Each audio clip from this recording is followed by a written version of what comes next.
Welcome to TNS news channel.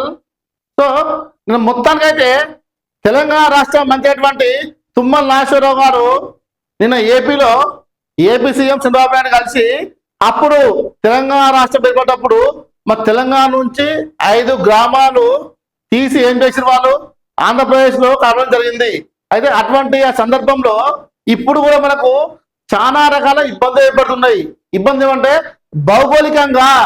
భౌగోళికంగా అవి తెలంగాణ రాష్ట్రంలోనే ఉన్నాయి.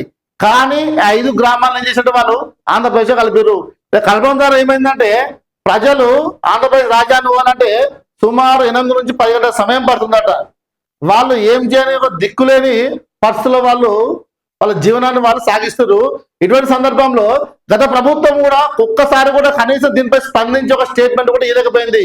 కానీ కాంగ్రెస్ ప్రభుత్వం అధికారం రాగానే ఇప్పటికే 2-3 సార్లు అటు కేంద్ర మంత్రులను కలిసి వాళ్ళకు ఒక విజ్ఞప్తి చేయడం జరిగింది.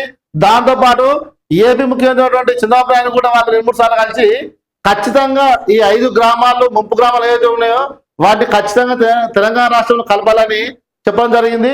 చూద్దాం. నిన్నగో తుమ్మల నాగేశ్వరరావు నిన్న ముఖ్యమంత్రి కావడం జరిగింది. ఏపీలో విలీనంతో పరిపాలన భద్రరీత్యా ఇబ్బందులు. తిరుమలలో తెలంగాణ భక్తుల కోసం 5 ఎకరాలు ఇవ్వండి. పెద్దబాగు మరమ్మతుల ఖర్చులో 80% మీరు కేటాయించండి. ఏపీ సీఎం చంద్రబాబుకు మంత్రి తుమ్మల రిక్వెస్ట్. ఇగో ఏ ఊరు అంటే ఏటపాక, కన్నాయగూడెము, పిచ్చికలపాడు, పురుషోత్తపట్నము, గుండాల గ్రామ పంచాయతీలు. ఏవైతే 5 గ్రామాలు ఉన్నాయో వీటిని తెలంగాణ రాష్ట్రం ఏర్పాటైనప్పుడు ఈ 5 గ్రామాలను అప్పుడుటువంటి కాంగ్రెస్ ప్రభుత్వము ఏపీలో కలపడం జరిగింది. అలా కలపడం ద్వారా ఏమైందంటే వాళ్ళు చాలా రకాల ఇబ్బంది పడుతున్నారు. ఇప్పుడు భద్రాచలం నియర్ బై అంటే భద్రాచలం పట్టణానికి ఆనుకొని ఉన్నటువంటి ఏదైతే గ్రామాలు ఉన్నాయో అంటే సుమారు 10 నుంచి 15 కిలోమీటర్ దూరం ఉన్నటువంటి గ్రామాలు 8 కిలోమీటర్ అంటే సుమారు 8 నుంచి 10 గంటల జర్నీ చేసి అటు విశాఖపట్నం పోవాలన్నా అటు విజయవాడ పోవాలన్నా వాళ్ళు చాలా ఇబ్బంది పడతారు. అంటే ఏ కలెక్టర్ ఆఫీస్ పోవాలన్నా ఎంఆర్ ఆఫీస్ పోవాలన్నా చాలా ఇబ్బంది పడతారు. కాబట్టి కొన్ని భద్రతా కారణాల దృష్ట్యా ఈ 5 గ్రామాలను అతి త్వరగా తెలంగాణ రాష్ట్రంలో కలపాలని తుమ్మల నాగేశ్వరరావు గారు ఏపీ ముఖ్యమంత్రికి అయితే రిక్వెస్ట్ చేయడం జరిగింది.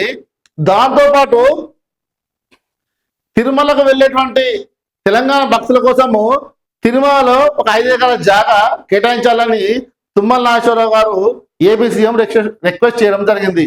ఇది చాలా మంచి పరిణామం. ఇది అంటే తెలంగాణ రాష్ట్ర ప్రజలకు బేసిక్ గా చాలా భక్తి ఉంటుంది. అంటే ఇండియాలో ఉన్నటువంటి ఏ ప్రముఖ క్షేత్రానికి వెళ్ళినా కూడా అందులో సంవత్సరంలో మినిమం ఒక 20% తెలంగాణ రాష్ట్రం నుంచి పోయి సందర్శించుకున్న వాళ్ళే ఉంటారు.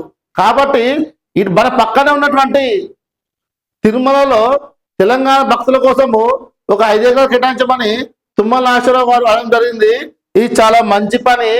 దాంతోపాటు 5 ఎకరాలు కేటాయించి అడిగింది. దాంతోపాటు అక్కడ భక్తులకు అవసరమైనటువంటి కాటేజెస్ కానీ మన అంటే బిల్డింగ్స్ కానీ అంటే భక్తులు సేద చేయడానికి కానీ అంటే అన్ని రకాల వసతులు కల్పించినప్పుడు మాత్రమే భక్తులకు కూడా ఎటువంటి ఇబ్బంది ఉండదని ఈ సందర్భంగా చెప్పడం జరుగుతుంది.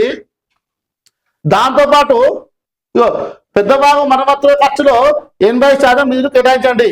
అంటే ఖమ్మం జిల్లా భద్రాచలం తగ్గటువంటి పెద్ద భాగం ఏదో మరమ్మతులో 80% మాట ఏపీ ముఖ్యమంత్రి ఇవ్వాలని తుమ్మల గారు రిక్వెస్ట్ చేయడం జరిగింది. ఎందుకంటే భద్రాచలంలో ఉన్నటువంటి గోదావరి ఫ్లోటింగ్ అనేది ఎక్కువగా 70-80% అంటే టోటల్ వాటర్ మొత్తం పోయి అవి ఆంధ్రప్రదేశ్ గుండావి సముద్రంలో వస్తాయి. కాబట్టి ఎక్కడైతే వాళ్ళ దాని కింద పోలవరం ప్రాజెక్టు ఎక్కడైతే కట్టిరో ఈ వాటర్ పోతున్నాయి కదా. పోలవరం ప్రాజెక్టు అనేది నిండేది ఏపీకి కాసినటువంటి నీటి వనరులు కానీ అటు చాలా రకాల అంటే వ్యవసాయేతర కానీ వ్యవసాయం మీద డిపెండెంట్ కానీ ఏ పనులు చేయాలన్నా కూడా ముఖ్యంగా వాళ్ళు గోదావరి నుంచి వచ్చేటువంటి వాటరే 90% గోదావరి మన పోలవరంకు గోదావరి వాటరే చాలా ఇంపార్టెంట్. కాబట్టి ఏదైతే ఉందో ఆ పెద్ద బాగు మరమ్మతులో 80% నిధులు అయితే కూడా ఏపీ ప్రభుత్వం ఇవ్వాలని తుమ్మల గారు అయితే రిక్వెస్ట్ చేయడం జరిగింది.